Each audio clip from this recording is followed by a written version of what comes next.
decís que sí, solo de adicciones. Una parte oscura, luz, chamuceres. Primero, gracias por estar acá. Yo voy a decir algo que es lo más difícil de todo, que lo tengo que decir de entrada. De todas las entrevistas que hice, esta es la única que me genera nervios. No. Porque acá hay algo emocional Sí. metido en el medio. Total.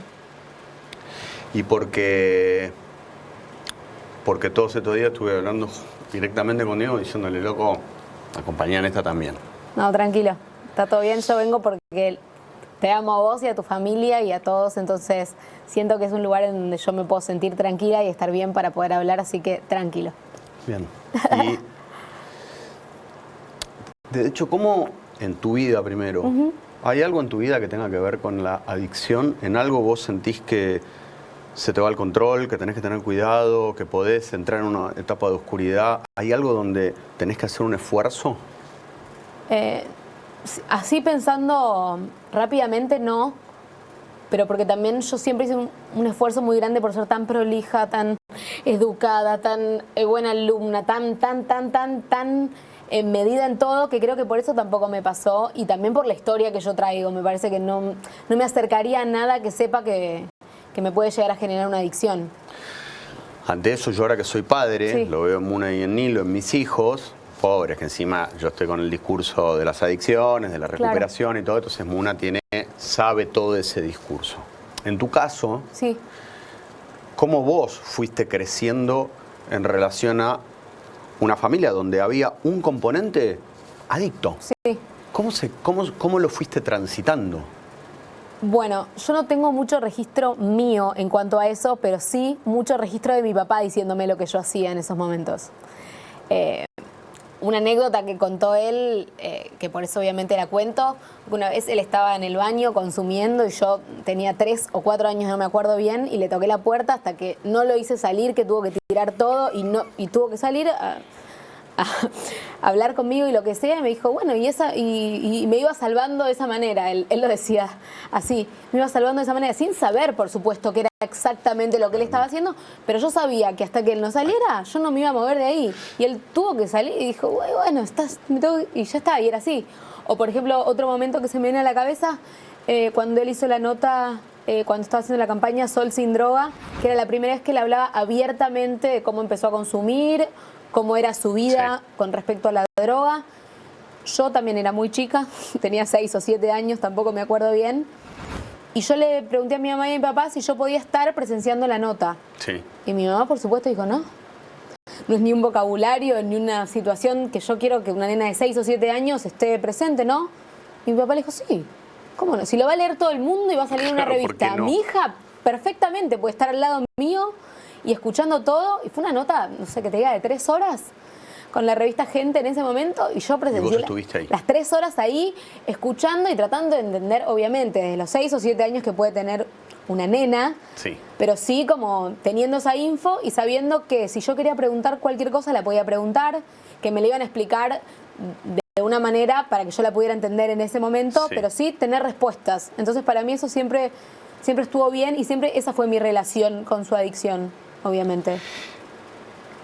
¿Vos tenés conciencia de...? El otro día una persona que me escribe mucha gente pidiendo ayuda, y me escribe un tipo que se iba a internar, una persona que se iba a internar, y me dice, me voy a internar porque mi hija me viene diciendo, uy, ya te pusiste feo, que es el cambio del momento en el que está sin consumo a cuando él fumaba pasta base encima.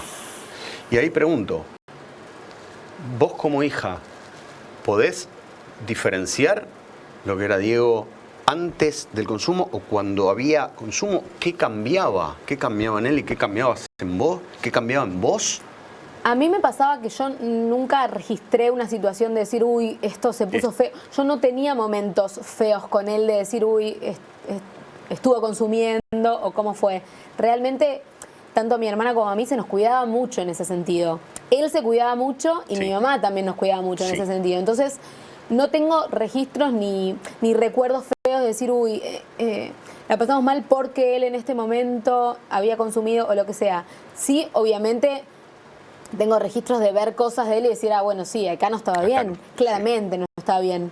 Entonces, eso sí, pero de chica, con él consumiendo, no tengo recuerdos feos de decir, se me empaña este recuerdo porque él vino de esta manera o no. O sea, no me pasó eso. Ahí lo que pregunto es, esto lo sé por mí, qué era lo que yo perdía o qué es lo que hoy pierde un amigo mío que está consumiendo. Sé que hay algo que se le va de lo que traía. ¿Vos sabés qué tenía Diego cuando estaba limpio, cuando estaba totalmente? ¿Qué era lo que perdía cuando lo veías en esas situaciones? ¿Qué es lo que hace perder la cocaína a una persona? Es que creo que lo que le hacía perder era momentos. O sea, igual yo haciendo mi obra de teatro me di cuenta que, perdón, que yo le reclamaba mucho más de lo que realmente sucedía. O sea, yo decía, este tipo nunca está en mis cumpleaños. Y no hay cumpleaños que no esté él en todo el registro. O sea, fue muy fuerte para mí darme cuenta de eso. Como de una vida de mucho reproche y que él todo el tiempo decía, Dalma es la que me acomoda, la que me pone en eje, la que me reta y ya me mira y yo sé que tengo que estar bien. Y también siento que muchas veces ese fue mi rol con él.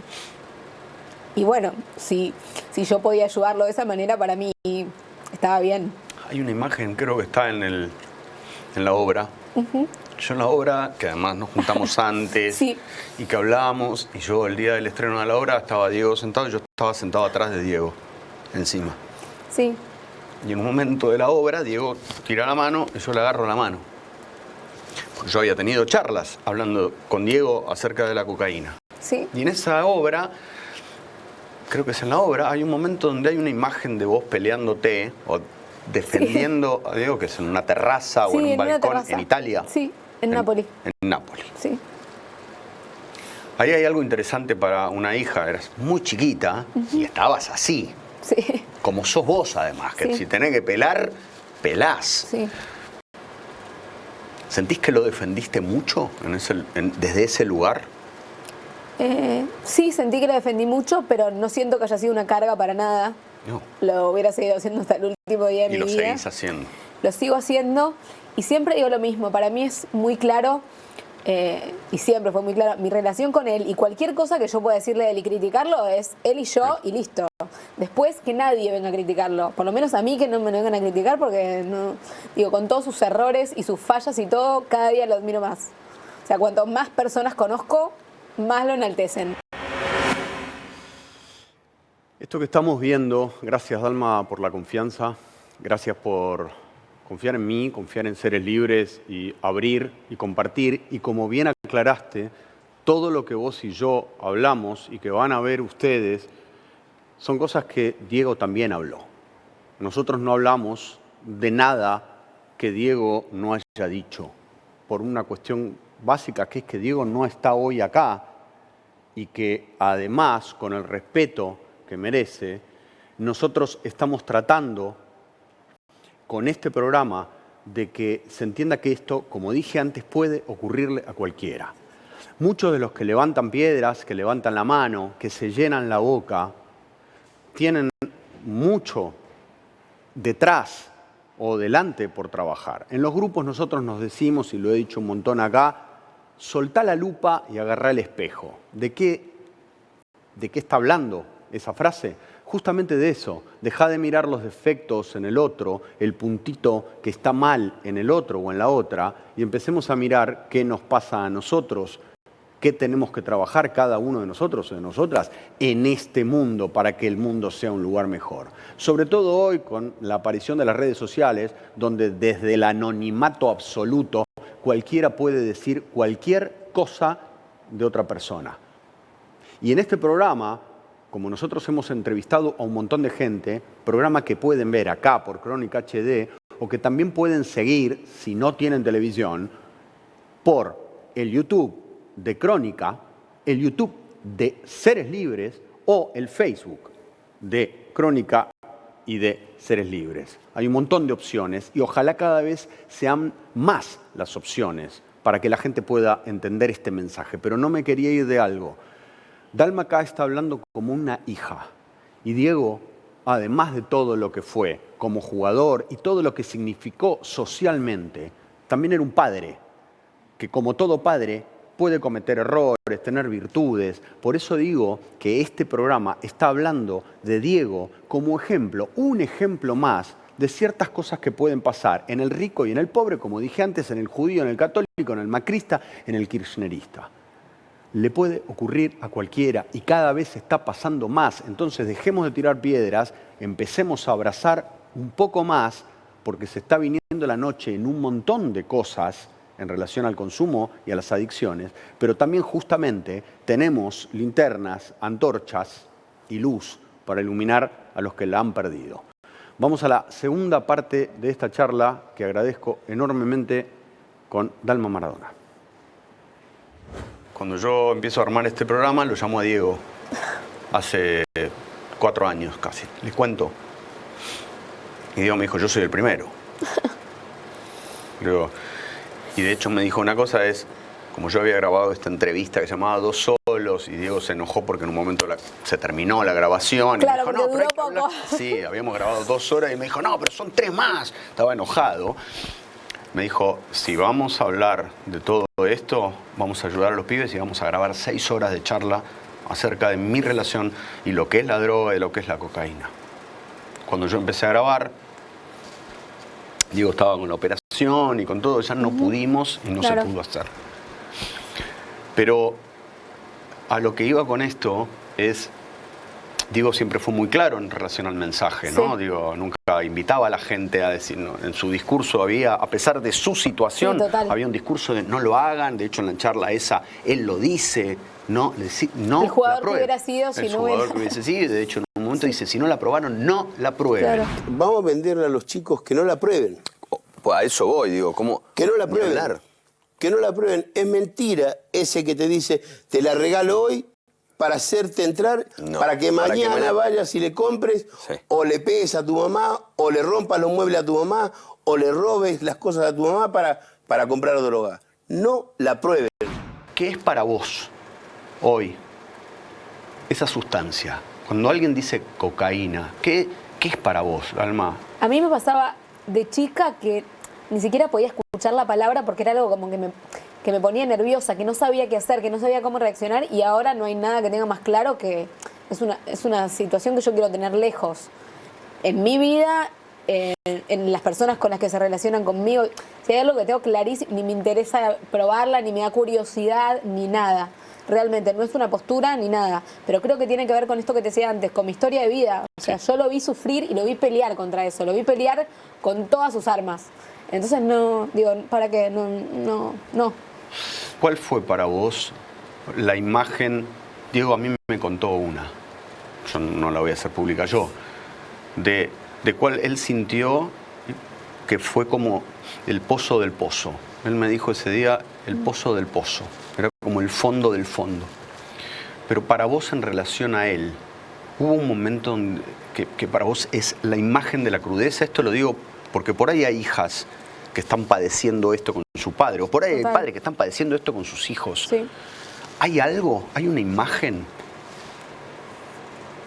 Es difícil ser como puntual y que sea una imagen, pero sí te puedo decir que, y también lo cuento porque él lo contó, si no, no me atrevería nunca a contar algo tan íntimo, pero sí, una vez que él estuvo internado,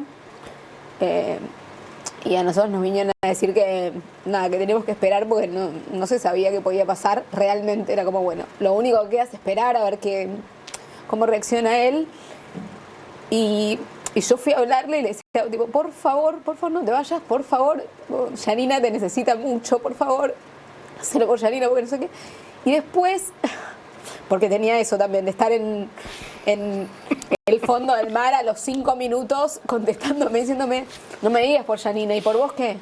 ¿Y vos qué? Pero era también como mi rol, como viendo eso. Dice, yo estando en coma, abro los ojos y te veo rezando al lado mío y diciéndome, por favor, no te vayas, Yanina te necesita. Y lo contó él, por eso me animó a contarlo y mismo como esos momentos, ¿no? Como de saber que hasta estando en la situación que él estaba me escuchaba y sabía que obviamente yo iba a estar ahí. Y bueno, creo que en esa internación él se dio cuenta que no podía seguir de esa manera. porque se iba a morir. Yo estaba en coma. Y Dalma me lo relató tan bien y sin llorar. Dalma. Dalma, sin llorar. Porque yo salía de la clínica y me iba a buscar droga. Y cuando iba a dar el paso me dijo Dalma, papá, quiero hablar con vos. Me dijo, yo no quiero que vivas para mí, pero quiero que vivas para Janina. Y me empezó a contar de que todas las noches la negrita iba, rezaba, me sacudía y me decía que viviera para ella, que ella me necesitaba.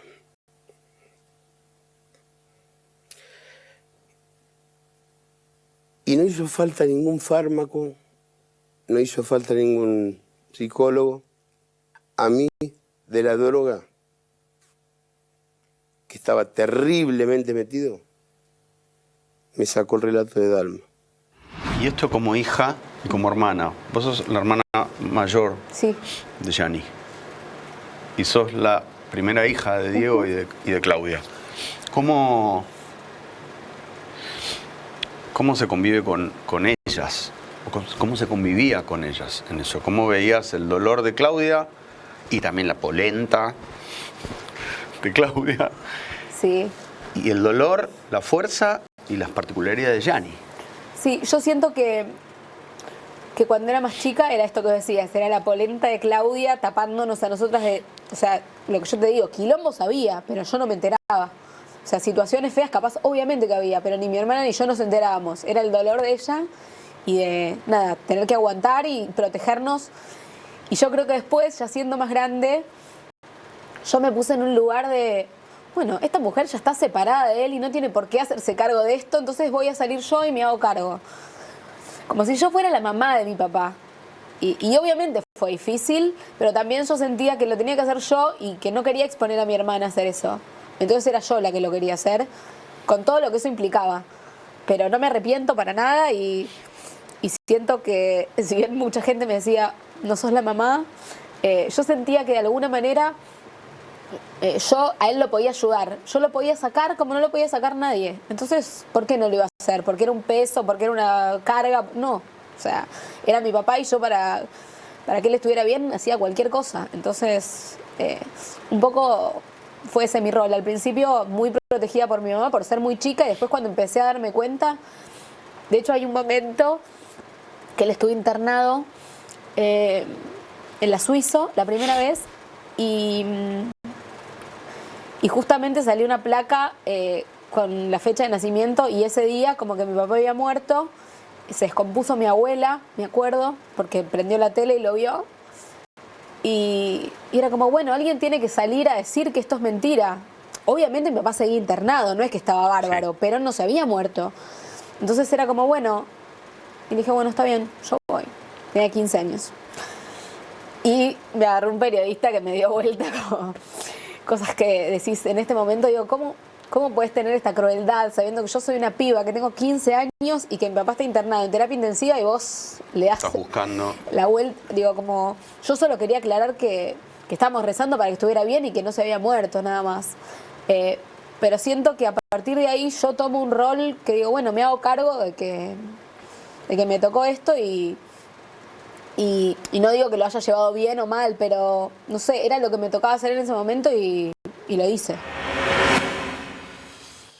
Recién Diego decía, y esto los adictos lo entendemos y las adictas lo entendemos muy bien, ¿no? Que había estado internado al borde de la muerte y que iba a salir de la clínica y se iba a ir a consumir, iba a ir a comprar más. Claro, esto para alguna gente es, ¿pero qué? Está loco, o sea, es un idiota, una persona que se está por morir y quiere ir a consumir. No, hay una enfermedad acá. Así como hay enfermedades que te llevan a padecer, a sentir o a no sentir ciertas cosas, ciertos dolores.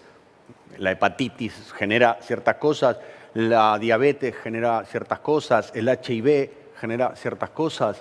Bueno, acá la enfermedad de la adicción, que es una enfermedad que no lo digo yo, lo dice la Organización Mundial de la Salud, es una enfermedad pandémica, para mi gusto, ya a esta altura, porque, como dije antes, no es solamente con la cocaína, es con un montón de cosas. Quiero graficarlo para vos por ahí que estás del otro lado y todavía estás enjuiciando la vida de una persona o la vida familiar de un grupo de personas. Es ¿por qué este tipo hacía eso? Primero porque tenía una enfermedad. Primero. Segundo también porque en este mundo, como todos opinamos y sobre todo en esta Argentina, hay 50 millones de técnicos. Este es el mismo país que insultaba a Messi y después tuvo que aplaudirlo, el mismo país, y en los medios de comunicación ni hablar, que reventaban Scaloni y pedían su renuncia. No su renuncia, la cabeza, para después aplaudirlo y emocionarnos hasta las lágrimas. Pero si en la próxima eliminatoria hay 2 partidos que no funcionan, ya estamos volviendo a tirar piedras. Estamos todo el tiempo así, enalteciendo y destrozando, elevando para luego bajar al último subsuelo del infierno. El adicto padece una enfermedad que no tiene cura conocida, por lo menos así la concibo yo. Y así la conseguimos un montón de personas de grupos anónimos. Lo que podemos hacer es vivir en recuperación. Por eso, si vos estás ahí y estás sintiendo que algo de lo que yo estoy diciendo por ahí por primera vez te resuena, o sentís que tu hijo, tu hija, o tu pareja, o tus padres, algo de todo esto les pasa, pedí ayuda. Entrá en www.sereslibres.org. Entrá ahí y vas a tener un montón de información de un montón de lugares a los que podés ir. ¿Sos familiar? Métete en los grupos anónimos para familiares, de adictos a las drogas o de adictos al alcohol, Naranon, Alanon, porque tan puto es este mundo, perdón la palabra, y sobre todo los medios de comunicación que también podrían alguna vez de verdad comprometerse con la vida, de verdad, y empezar a pasar información para prevenir primero y después para asistir, acompañar, abrazar a aquellos que están padeciendo esta enfermedad. Hay un montón de gente mirando para otro lado. Yo lo dije, me voy a tomar unos segundos más, yo lo dije y lo voy a repetir. En este programa invitamos a políticos de todo el arco, de todo el mundo político, de la derecha, de la izquierda, de todos los partidos. De verdad, de todos los que invitamos, vinieron solo el 10%. Ya los van a ver este año y de los 2 lados vinieron. Pero, ¿por qué no se comprometen una vez, un poco más? Hay un montón de gente de la política también comprometida. Contagiemos eso, porque desde cada lugar que nos toque ocupar en este país y en este mundo, podemos hacer cosas para mejorar la situación. Quiero decir que nos acompaña gente, que hay un montón de gente y sos vos, la primera persona que nos acompaña sos vos, que por ahí estás ahí y que nos mandás un mensaje de aliento antes de salir al aire, que nos mandás un mensaje de aliento y hasta a veces de pedido de ayuda, o a veces hasta me estás ofreciendo tu ayuda. Ese es el motor y la gasolina al alma que recibimos. Pero también hay un montón de gente que desde un montón de lugares, yo iré nombrando algunas de las provincias que están empezando a moverse con lo difícil que es en este mundo trabajar para prevenir y para recuperar o ayudar a empezar a recuperar gente, que están empezando. Y voy a después a nombrar, voy a empezar con San Luis, pero hay un montón de provincias del país, los voy a decir después, que están empezando y de centros, de comunidades terapéuticas que están haciendo cosas hermosas y con el corazón. Vamos a la tercera parte de esta charla que tuve con Dalma Maradona. Yo voy a contar una anécdota porque tiene que ver también con lo que era Diego en relación al consumo de otros. Ajá. En los últimos años, además. Sí. Yo dejé hace un montón de años de consumir drogas, pero hace muchos años yo ya tenía una relación con Diego. Yo tuve una recaída. Y Diego me llamó desde otro lugar del mundo donde estaba, porque se enteró, porque Agustina se lo contó a Claudia, Claudia se lo contó a Diego, suena el teléfono, veo que era Diego, atiendo y empieza a putearme.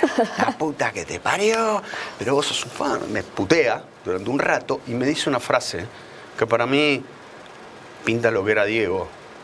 Diego me dijo, mirá Gastón, llorando, me lo dijo. Me dijo, yo puedo no saber cómo patear un tiro libre, pero de drogas sé. Cuando yo escuché eso, digo, el mejor jugador de la historia me está diciendo, yo puedo no saber cómo patear un tiro libre, pero de drogas sé y no lo podés hacer, no lo hagas. Yo ya estaba agradecido por un montón de gestos que Diego tuvo en mi vida, pero digo, ahí era donde estaba Diego como tipo y como padre también, ¿eh? Yo ya había perdido al mío. Y Diego estaba ahí como diciendo, che, acá estoy. Sí.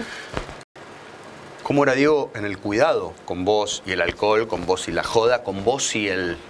¿Se entiende? Sí, yo era muy prolija para que él tenga que estar al cuidado, la verdad. ¿Y con Gianni? Con Janina capaz un poco Era más un poco atento.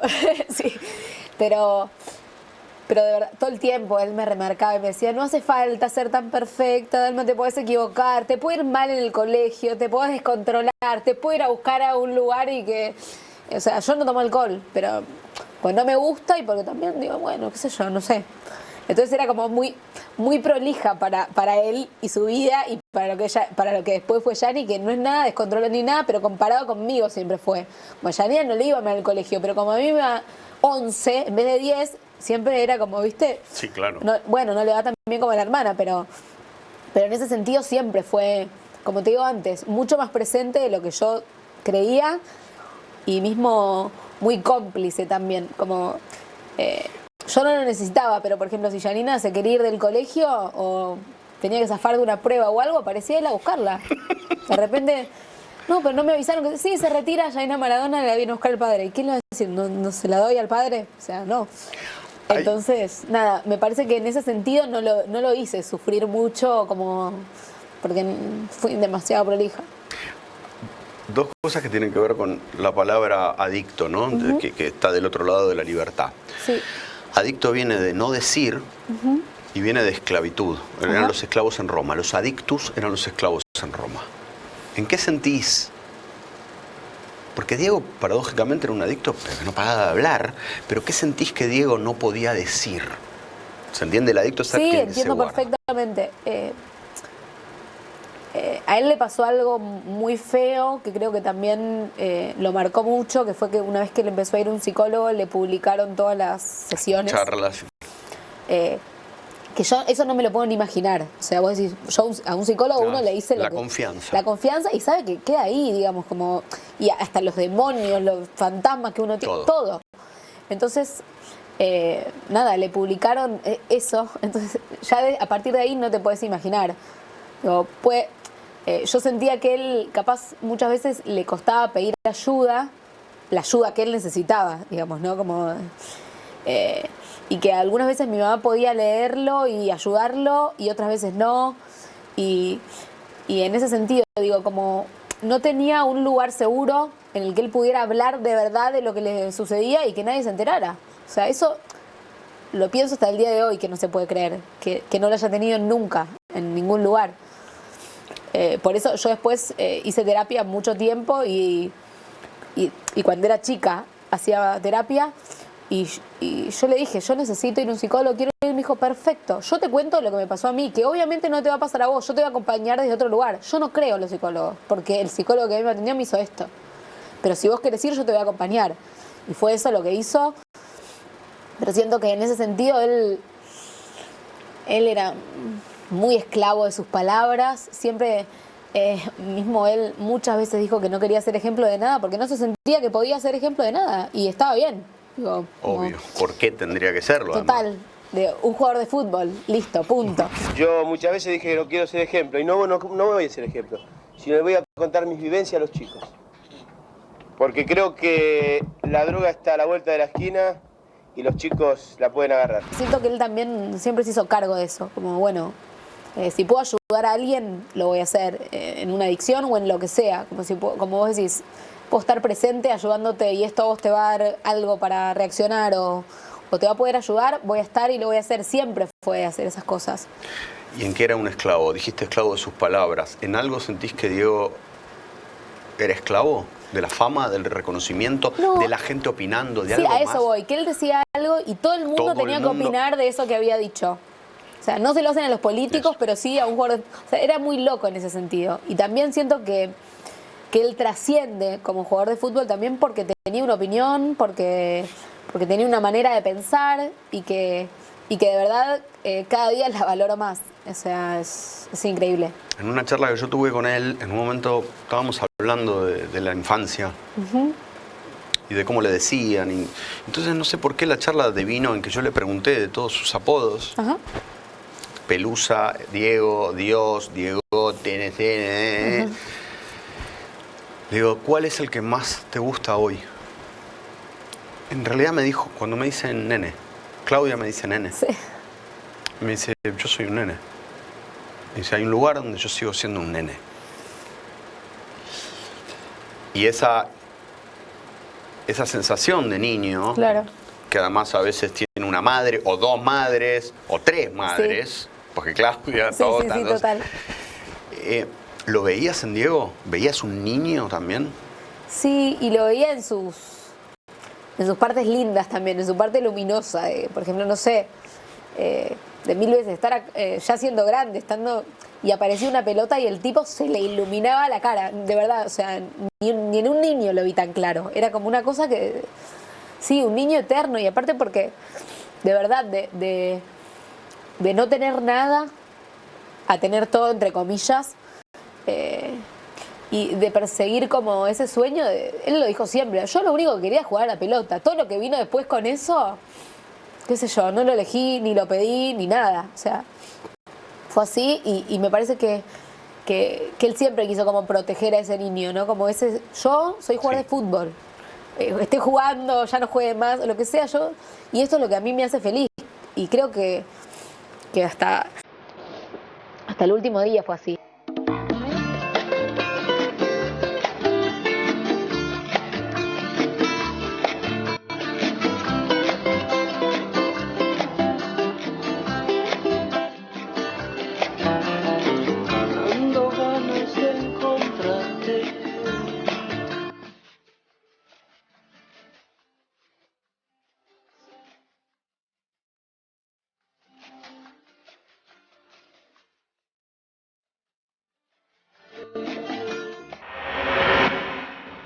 Como bien decía Dalma en una parte de la entrevista antes de entrar en el final, Dalma decía que todo lo que nosotros, lo dije recién, todo lo que nosotros estamos diciendo son cosas que Diego dijo. Y en algún momento yo hablando con Diego, le pregunté por esa frase, ¿no? De su partido de despedida, esa frase, yo me equivoqué y pagué, pero la pelota no se mancha. ¿De qué hablaba? ¿De qué hablaba? ¿De qué errores? Él hablaba de un montón de errores, como los tenemos todos, o acá hay alguien libre de pecado, en este planeta, en este país, donde siempre estamos echando la culpa o las culpas, o debajo de la alfombra o para los costados, o al otro o a la otra, casi nunca haciéndonos cargo de nuestra participación, a veces muy concreta, a veces más de costado, pero ¿desde qué lugar en este objetivo de generar y de promover gente libre? La gente libre también se hace cargo de esa libertad. Y Diego se hizo cargo. A veces no a los tiempos que el resto de la sociedad le hubiese gustado, pero son los tiempos de una persona. Y vuelvo a decir, ahí es donde tenemos que mirar el espejo, a ver en qué nosotros, esta es mi visión, vamos trabajando nuestros propios errores. Porque vuelvo a decir, cuando yo leo ciertos comentarios en la televisión, en las redes, en la calle, digo, pero son todos perfectos. A veces estás haciendo un laburo que no te gusta, pero podés opinar del mejor jugador o del mejor técnico con una liviandad a veces asombrosa. Este programa es sobre Dalma y sobre cómo una hija vive con un padre así, con un padre adicto, un padre jugador, un padre famoso, un padre genial, un padre con errores, un padre con virtudes. Porque seguramente esto, si vos sos adicto o sos adicta o tenés a un padre adicto, lo vas a entender. Si no padecés o todavía no te diste cuenta que sos adicto o adicta, quizá vas a seguir criticando la vida de otros. Hasta que algún día quizá te toque porque vuelvo a decir, es un tema que le puede ocurrir a cualquiera. Y cada vez está más cerca, porque antes, hace 70 años, era difícil encontrar en nuestro círculo cercano algún adicto a la cocaína o algunas drogas. Hoy es casi imposible que en un círculo cercano, familiar o de amigos, no haya uno o una que padezca este tema. Quiero agradecer a un par, y me voy a tomar la libertad, ya que estamos haciendo este programa, se llama Seré Libre, de leer. Primero quiero agradecer a la Asociación Civil que nos está acompañando, creando nexos, y quiero nombrarlos a ellos, a Leo, Soledad, Ludmila y Guillermo, que están con esta lengua de señas incorporando más, haciendo todavía más inclusivo el asunto, porque aquellos que no escuchan, sordos, también pueden padecer esta enfermedad. Y a veces la televisión no da las herramientas para que el sordo pueda por lo menos entender de qué estamos hablando, o qué estamos diciendo, o qué tema estamos tratando. Y ahora voy a agradecer a un montón de gente que está acompañando Seres Libres. Es un programa muy difícil de hacer, porque ya lo van a ver a medida que pasen los programas, las situaciones que vamos viendo son dolorosísimas, muy complejas y a veces también muy esperanzadoras, pero no tenemos tanto apoyo. Misiones, Entre Ríos, Mendoza, San Juan, San Luis, Buenos Aires, Santa Fe, la ciudad de Buenos Aires, el CETRAC, gracias Nacho Donel, gracias Darío, Vencer para Vivir, gracias querido Gastón, Cuarta Opción, Laura, vamos, Dispositivo Pavlovsky, a José Cepaz y a un montón de gente que lentamente, pero con mucha constancia, nos da el abrazo diario. Vos, como dije antes en la calle, dándonos la oportunidad de escuchar tu voz, porque esto es compartir, decir, dejar de callarnos la boca. Vamos a la última parte de la charla que tuve y que agradezco inmensamente con mi querida Dalma Maradona. La pelota no se mancha es el símbolo, ¿no? Era además de un poeta en la cancha, era un poeta afuera, porque tiraba frases que decís... Sí, terribles. ¿Cómo? ¿De dónde? ¿De dónde sale esa capacidad de síntesis? La pelota no se mancha, yo me equivoqué, la pelota... Y que era el juego, que tenía que ver con el juego, con esto del juego. Y ahora, entrando en la parte final, ¿qué sentís? Alguna vez yo me lo pregunté conmigo, esto lo pregunto porque yo me lo pregunté conmigo y porque además lo hablé con Diego. Un montón de las respuestas que estás dando son charlas que yo tuve con Diego. ¿Ya las escuchaste? Sí, además algunas anécdotas que me contaba Diego sobre su dolor en relación al consumo y a perderse momentos. Que vos dijiste, ¿qué es lo que se perdía? Momentos. Momentos de libertad, de estar sin necesidad de otra cosa para disfrutar a sus dos hijas, o a la pareja, o los amigos. ¿Alguna vez te preguntaste, yo me lo pregunté conmigo, qué hubiese sido de mí sin la cocaína? Y a mí también, lamentablemente, y gracias a Dios, que estoy vivo, también me construyó eso, haber transitado por un lugar. Ojalá no lo hubiese vivido, pero lo viví. Salí. ¿Te preguntaste alguna vez qué hubiese sido de Diego sin eso? Yo creo que se lo preguntaron a él y creo que tiene una respuesta muy parecida a la tuya. Como mi camino fue este y yo no lo cambio por nada. Obviamente hubiera sido mejor si a mi vida no hubiera llegado la droga. Pero llegó y yo soy quien soy por lo que me atravesó y porque pude salir de eso también.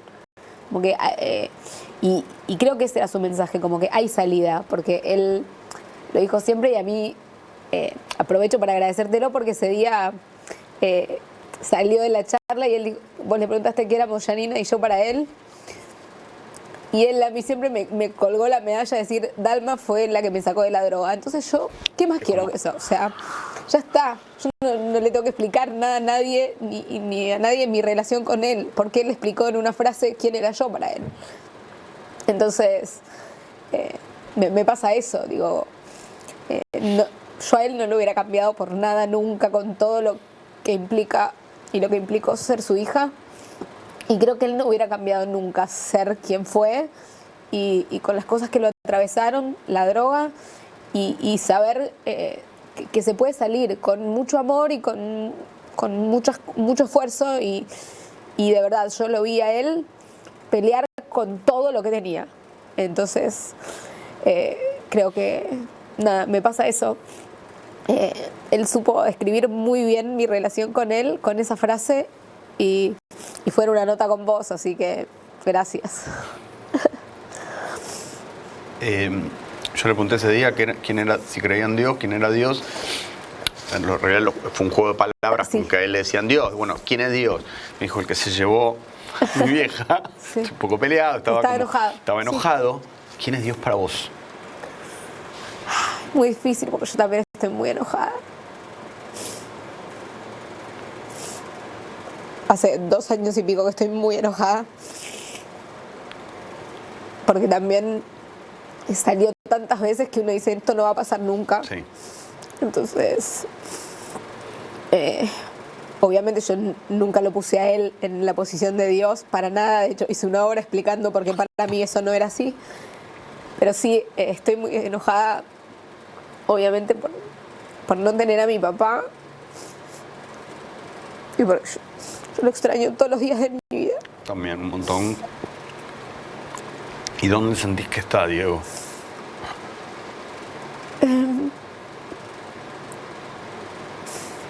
Si bien, como te dije recién, lo extraño todos los días, lo siento también muy presente. Mis hijas, no sé, en cosas, hay cosas que a mí me pasan en el día a día que yo sé que él está ahí, que es él que está ahí. Yo tengo una conexión muy fuerte con él, muy fuerte, y no lo puedo soltar jamás. O sea, más allá de que extraño abrazarlo, porque eso sí, no puedo hacerlo. Encima los abrazos de Diego era como, encima del mejor jugador del mundo, los abrazos creo que eran los mejores del mundo también. Sí, sí, terrible. Con Yanina hablamos todo el tiempo de eso, es como todo el mundo te dice, bueno, él ahora está mejor y qué sé yo, pero yo extraño eso, Esto. abrazarlo, que pueda hablar con mis hijas. Nada, eso me pasa. Si bien lo tengo muy presente todo el tiempo, siempre hay algo en el día que me pasa que digo, acá está, es él. Esto me pasa mucho, que tengo una conexión muy grande, y si bien no paro de extrañarlo todos los días, está en algún lugar. Por supuesto, siento que me acompaña como puede. Las últimas dos, ¿qué es la libertad? Si me preguntas, a mí, mi libertad es poder decir lo que pienso, estar tranquila que las personas que siempre que lo rodearon y a mí no me gustaban, nos detestan, porque eso es lo mejor que me puede pasar. También siento que es un tesoro que mi papá nunca pudo tener. Libertad, privacidad, como esas cosas que siento que él nunca pudo tener y que yo soy una afortunada y sí tengo. Eso, poder ser quien soy, estar tranquila, vivir tranquila, poder salir a la calle tranquila, emocionarme cada vez que una persona me habla de mi papá como me habla. Yo ahora estoy trabajando en radio, y ayer justamente fue un invitado a contarme que en la pandemia habían hecho una nota a un comedor que quedaba enfrente de la Boca, y que el tipo atiende el teléfono y era mi papá, y le dijo, yo te quiero donar zapatillas y botines para todos los nenes que están en tu comedor. Y dice, pero ¿cómo? Sí, soy Diego Maradona. Dale, ¿qué vas a hacer? O sea, y estaba solo el tipo, entonces no podía creer lo que le estaba pasando, y me dice, vos capaz esto no lo sabés, pero la pandemia tu papá se encargó de que 100 pibes tengan zapatillas. Y obviamente que era algo que no sabía, pero que no me sorprende para nada. O sea, es como, digo, qué felicidad que vos puedas venir a la radio donde yo trabajo y poder contarme esto para que a mí me emocione como me emociona. Y ahí es donde digo, esto no se termina nunca. O sea, él una vez había dicho una frase como, lo único que quiero es que la gente no me olvide, o que los argentinos no me olviden. Es imposible porque seguís apareciendo sin estar presente. Entonces es imposible. O sea, digo, hay algo que me trasciende a mí, que trasciende a su entorno, que trasciende a todos. O sea, es él, su persona, lo que hizo en el fútbol y lo que hizo por fuera del fútbol también. Que para mí es casi más importante, porque el fútbol no es que a mí me signifique tanto como en otra parte. Obviamente se habrá equivocado, habrá hecho cosas mal, por supuesto. Soy la primera, era la primera en marcárselo y cagarlo a pedos. Yo lo tenía cagando, realmente. Pero también sabía que a él le funcionaba y que le servía. Entonces, de verdad, o sea, nada de eso sigue apareciendo de algunas maneras mágicas como es él. Mágicas, porque digo, hace un tiempo, no voy a decir qué, pero hay algo de Diego que está conmigo en este momento de mi vida, que llegó hace unos meses, un día que yo estaba mal. Yo ese día estaba mal. Y me llama Agus para decirme, che, mirá, Agasti, vos podrías. Le digo, sí, obvio. Apareció. Y eso que llegó es... Diego, desde donde está, es como decir, dale, hijo de puta, mirá el talento que tenés como para... Cortala, dejate tranquilo, loco, cortala. Tú seguís apareciendo como en la cancha, decís, ¿que es un mago? Sí. Y la última que es, toda esta charla ya es un mensaje. Ojalá esto le sirva a una hija, ojalá le sirva a un padre, ojalá le sirva a una madre, ojalá le sirva a alguien que está diciendo, a ver, voy a probar, o sea, para entender que hay un montón de cosas que tienen que ver con los momentos que se pierden, sí.